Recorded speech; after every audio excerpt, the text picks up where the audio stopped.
तो hello guys, कैसे हो? उम्मीद करता हूँ बढ़िया होंगे। अभी आपके सामने 2024 की रिसेंटली लॉन्च यामाहा की MT-15। तो कलर ऑप्शन तो आपको काफ़ी अच्छे मिल रहे थे पहले से ही, अपडेट भी काफ़ी बढ़िया थे, लेकिन एक और कलर यहाँ पे लॉन्च कर दिया है जो है ज़रा हटके।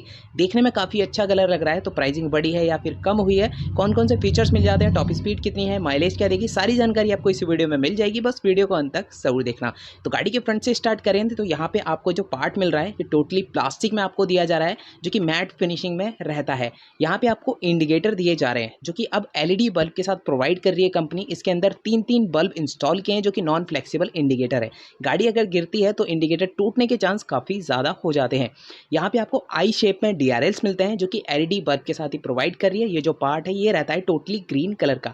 साइड से देखोगे तो एरोडायनेमिक लुक है और काफ़ी ज़्यादा अग्रेसिव लगती है। यहाँ पे आपका प्रोजेक्टर हेडलैम्प है जिसकी विजिबिलिटी काफ़ी ज़्यादा हाई रहती है नाइट में भी। डे में तो क्या ही कहने, नाइट में भाई तबाही वाली बाइक है। आप लोगों से बेहतर कौन ही जानता है। बाकी ये जो पार्ट है ये ब्लैक में मिलता है। यहाँ पे आपकी नंबर प्लेट इंस्टॉल होगी। अब इसके सस्पेंशन की बात करें तो इसके अंदर आपको USD फोक्स अपसाइड डाउन वाले गोल्डन कलर के सस्पेंशन दिए जा रहे हैं जो गाड़ी के कलर को काफी ज्यादा मैच भी कर रहे हैं। आप कमेंट करके बताओ गुड लुकिंग लग रही है या फिर नहीं। रिफ्लेक्टर आपको कहीं भी नहीं मिलता सस्पेंशन के ऊपर। यहाँ पे जो है आपके बाइब्रेक के कैलिपर मेंशन कर रखे हैं। मडगार्ड जो है फाइबर में रहने वाला है, मैट फिनिशिंग में ग्रीन कलर का आपको मडगार्ड मिल रहा है, जिसके ऊपर थोड़ा सा ऊपर डिजाइन भी दे रखा है। यहाँ पे देख सकते हो एरोडायनेमिक शेप मिलती है थोड़ी सी आपको। यहाँ पे देख सकते हो डिजाइन अच्छा है। बात करें इस गाड़ी के फ्रंट टायर की तो फ्रंट में आपको MRF कंपनी का टायर दिया जा रहा है। यहाँ पे आपको 100/80/17 का ट्यूबलेस टायर मिलता है 17 इंच के ग्रीन कलर के अलॉय व्हील के साथ। अब आप इसे नियॉन ग्रीन बोल लो या फिर लेमन ग्रीन बोल लो, कलर भी आपको काफी अच्छा मिलता है। अलॉय का डिजाइन भी काफी बढ़िया है।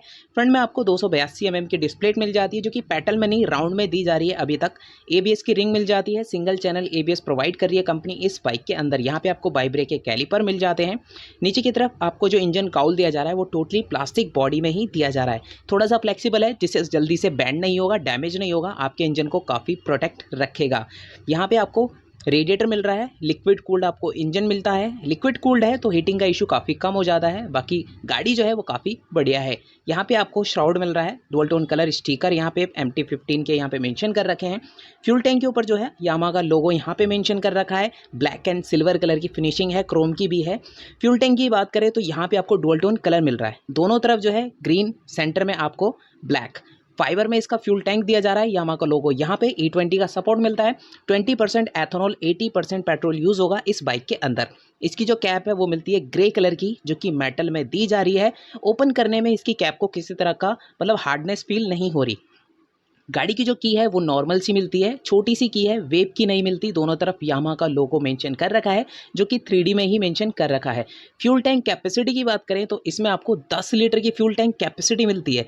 टैंक कितना बल्कि और हैवी लगता है लेकिन कैपेसिटी सिर्फ 10 लीटर की। तो देख सकते हो यहाँ पे थोड़ा इसकी कैपेसिटी को बढ़ाना चाहिए क्योंकि माइलेज भी इतना अच्छा नहीं देती, तो कैपेसिटी थोड़ी बढ़ानी चाहिए। बाकी फ्यूल टैंक के बारे में आपकी क्या राय है कमेंट करके बता देना। कंपनी का कहना है कि 1 लीटर पेट्रोल में 50 की एवरेज आराम से दे देगी। आपका क्या कहना है, आपने इतनी एवरेज निकाली है या फिर नहीं, कमेंट बॉक्स में कमेंट करके बता देना। हैंडल बार जो है आपको ब्लैक कलर का सिंगल पाइप में मिलता है। यहाँ पे आपको इंजन किल स्विच मिल जाता है, नीचे आपको हैजार्ड का स्विच मिलता है। तो यहाँ पे इस हैजार्ड को अभी ऑफ कर रखा है। ऑफ करने के लिए राइट में स्विच करना पड़ेगा। तो देख सकते हो अभी इसके हैजार्ड ऑफ हैं। वापस से लेफ्ट में स्विच करेंगे तो इसके जो हैजार्ड है वो हो जाते हैं ऑन। तो आपको MT-15 में 2V में यहाँ पे हैजार्ड का ऑप्शन मिल रहा है जो कि FZ में नहीं मिलता है। क्वालिटी जो है बटन की काफ़ी प्रीमियम है, काफ़ी अच्छी रखी गई है। लेफ्ट में आपको लो बीम, हाई बीम और पासिंग 3-in-1 यहाँ पे आपको स्विच मिल जाता है। नीचे आपको हॉर्न, इंडिकेटर जैसे आपको स्विच मिल जाते हैं इसके लेफ्ट साइड में। मीटर कंसोल की बात करें तो यहाँ पे आपको मीटर कंसोल जो है वो पहले वाला ही मिल रहा है। कलर ऑप्शन यहाँ पे अपडेट किया है लेकिन मीटर कंसोल के अंदर कुछ भी अपडेट नहीं है। गियर इंडिकेटर पोजीशन आपको मिल जाता है। दोबारा से स्टार्ट करूँगा तो हाई बॉडी करके मेंशन होता है। RPM मीटर मिल जाता है आपको।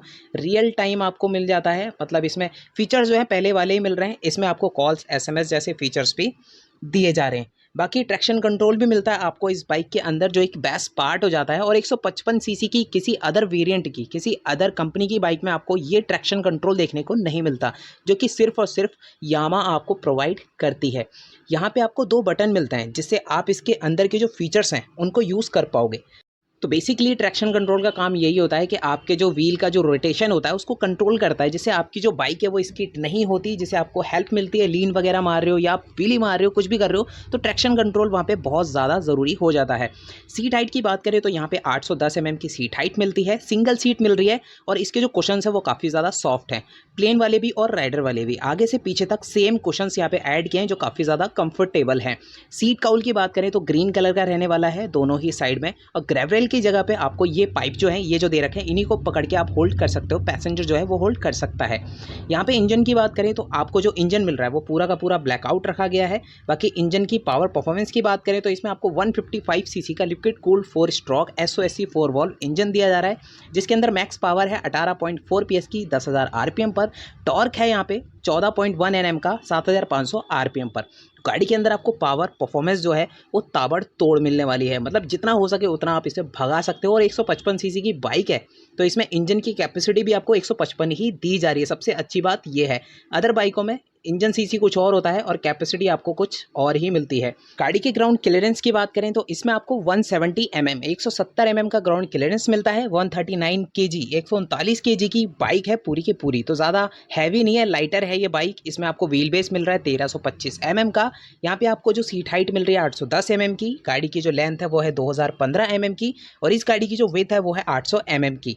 यहाँ पे आपको फुटरेज जो मिल रहे हैं राइडर वाले वो मिल रहे हैं फोल्डेबल सिल्वर कलर की फिनिशिंग के साथ, जिसके ऊपर जो है कंपनी ने रबर का यूज नहीं किया है। ब्रेक पैड के ऊपर रबर का यूज किया है, यहाँ पे देख सकते हो। 3D में आपको यामा मिल जाता है इंजन के ऊपर। यहाँ पे आपकी ऑयल कैप है, ऑयल वगैरह आप चेक कर सकते हो अपने हाथ से या फिर डाल भी सकते हो। रियर ब्रेक ऑयल के लिए भी आपको यहाँ जगह मिलती है, इसे भी आप अपने हाथ से चेक कर सकते हो या फिर ऑयल को डाल सकते हो।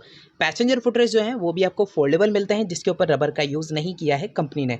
एग्जॉस्ट जो है पहले जैसा रहने वाला है, इसके अंदर कुछ भी अपडेट नहीं है। यहाँ पे फुली फाइबर का यूज़ किया है इसके एग्जॉस्ट के ऊपर। यहाँ पे थोड़े से टेक्सचर्ड मिल जाते हैं, कार्बन फाइबर टाइप की आपको फिनिशिंग मिल जाती है इसके एग्जॉस्ट के ऊपर। गाड़ी के रियर सस्पेंशन की बात करें तो पीछे आपको येलो कलर के मोनोशॉक सस्पेंशन मिलते हैं जो कि एडजस्टेबल है, जिन्हें आप अपने हिसाब से एडजस्ट कर सकते हो। पीछे जो है आपको ब्लैक कलर का प्लास्टिक में ही यहाँ पे टायर फेंडर दिया जा रहा है छोटा सा। टायर हैगर भी आपको प्लास्टिक में ही मिलता है, क्वालिटी काफ़ी सही है, फ्लेक्सिबल नहीं है, लेकिन यहाँ पे छोटा सा ही टायर हैगर प्रोवाइड करिए कंपनी। पीछे वाला जो टायर है वो आपको एमआरएफ कंपनी का दिया जा रहा है। टायर सेक्शन की बात करें तो 140/70/17 का रेडियल टायर मिलता है, मतलब ग्रिपिंग काफ़ी अच्छी है और आप लीन मारते हो तो आपकी जो गाड़ी है वो स्किड नहीं करेगी। तो पीछे आपको रेडियल टायर मिल रहा है और काफ़ी ज़्यादा वाइड भी आपको टायर मिल रहा है। ग्रिपिंग काफ़ी बढ़िया हो जाती है। पीछे जो है आपको 220 की यहाँ पे डिस्प्ले मिल जाती है। एबीएस की रिंग इसमें मेंशन कर रखी है। सिंगल चैनल एबीएस है। यहाँ पे आपको निसिन के कैलिपर मिलते हैं। फ्रंट में आपको बाई ब्रेक है, पीछे निसिन के। टेल सेक्शन की बात करें तो एलईडी में इसकी टेल लाइट मिलती है। ये जो पार्ट है काफ़ी ज़्यादा हैवी है, कोई बैठ जाएगा फिर भी ये बैंड नहीं होगा। यहाँ पे आपको विंग्स मिलते हैं जो कि फ्लेक्सिबल हैं। यहाँ पे आपको इंडिकेटर जो है नॉन फ्लेक्सिबल मिल रहे हैं एलईडी बल्ब के साथ। यहाँ पे रिफ्लेक्टर मिल रहा है, नंबर प्लेट यहाँ लगेगी। रिफ्लेक्टर आपको दोनों साइड में मिलते हैं। यहाँ पे एक लाइट मिलती है जो नंबर प्लेट पे विजिबल होती है। अब इस गाड़ी का जो फटाफट से मैं एग्जॉस्ट साउंड भी आपको सुना देता हूँ कि गाड़ी का जो एग्जॉस्ट साउंड है वो कैसा रहने वाला है।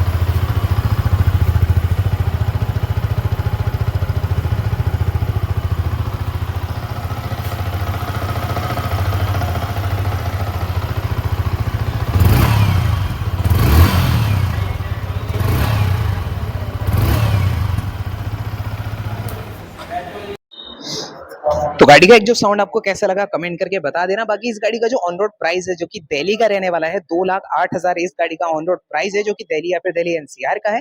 अगर आप किसी और सिटी से हो तो कमेंट करना अपनी सिटी का नाम, वहां का प्राइस मैं आपको कमेंट बॉक्स में कमेंट करके बता दूंगा। बाकी गाड़ी कैसी लगी, कलर कैसा लग रहा है कमेंट कर देना। वीडियो हेल्पफुल लगा हो तो शेयर कर देना, वीडियो अच्छा लगा हो तो वीडियो को लाइक करें, चैनल को सब्सक्राइब करना बिल्कुल भी मत भूलना, क्योंकि ऐसी वीडियो मैं आपके लिए लाता रहता हूँ। तो गाइस लेते हैं, अलविदा, मिलते हैं अगली वीडियो में। टेक केयर, जय हिंद।